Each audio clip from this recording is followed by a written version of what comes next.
I think what people love about Trump is he's just outside the system. Like he's not part of their world. And so that means he can break the system or at least disrupt it. And I think people have an intuition that the system is only benefiting the insiders at the cost of everyone else.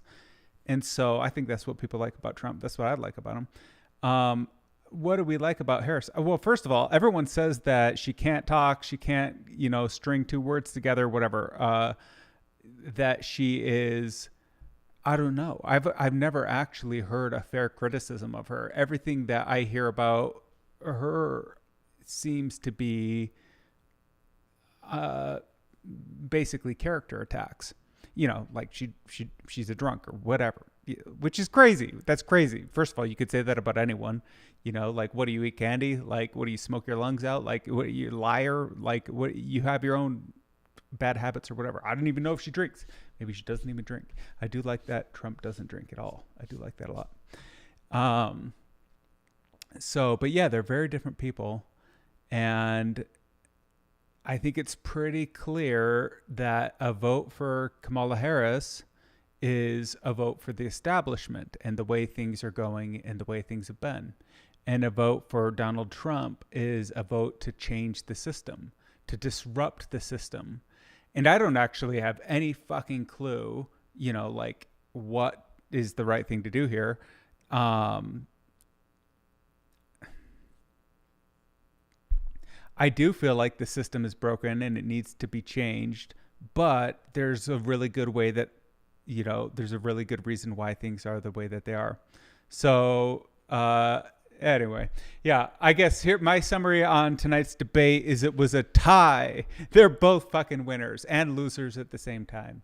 So that's all I got for you guys. Couple ideas on off the top of my head from things I've been thinking about for the last couple of decades is we need to replace all the senators with the executors, which is a group of about 50,000 Americans because we need to distribute the power. And it's so stupid that you have the same number of senators governing 350 million or whatever we're at these days people as you did when there was 3 million people.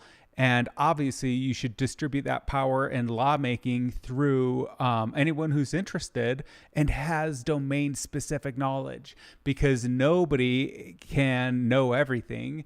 And so you want to lean in on the experts.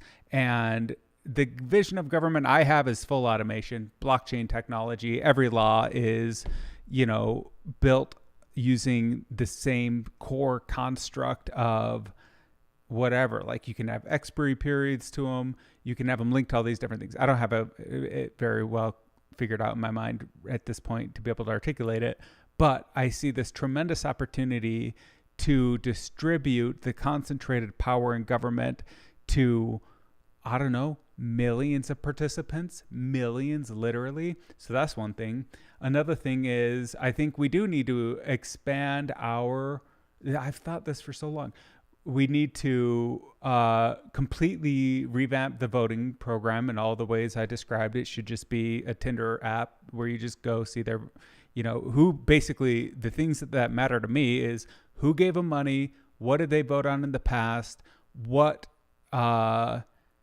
that's actually mostly what I want to know is like what's their stats and what are their motivations, like what are they trying to do. So that's the voting app. We got the executors, we got the voting app, we got the ambassador program.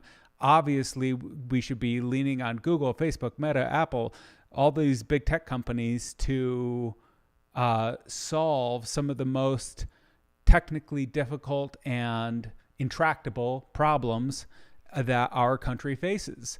And there's no reason why we shouldn't take advantage of a think tank at MIT or a AI expert at Google in order to, and guess what? We can pay them in tax credits. It's like a win-win-win. Anyway, so we got the executors, the voting app, the ambassador program. What other ideas? Energy. We need to vertically integrate everything in the company, in the country. The whole thing needs to be integrated. So that means any dependency that we have in our functioning as a sovereign nation needs to be 100% owned entirely by us. Meaning, like, we don't go begging Putin for oil. We don't go begging China for chips. All that shit is produced and stacked up in, like, we basically vertically integrate all of our supply chains. That's kind of a new idea from COVID. What else? We should give we should get rid of Social Security and give every new citizen who's born into the country S&P 500, basically. QQ, like, set them up with an endowment that by the time they're 20, they don't ever have to work again because they just benefited from all the money we printed and injected into the stock market. And it's got bonds and T-bills and fucking all the tech companies and basically whatever the production of the country is that we can represent in a financial instrument should be gifted as an endowment, as a right, just like clean water is a right, kind of same idea anyway, to every citizen that's born. And then boom, you solve the poverty problem for free, like $1,000, the magic of compound interest, create rules around withdrawals, all that bullshit. So that's another one. Anyway, I got a lot more ideas. I think I've shared them in other YouTube channels and things in the past and podcasts, but I'll keep talking about it. I vote for Donald Trump to be co-president with Kamala Harris. Thanks, guys.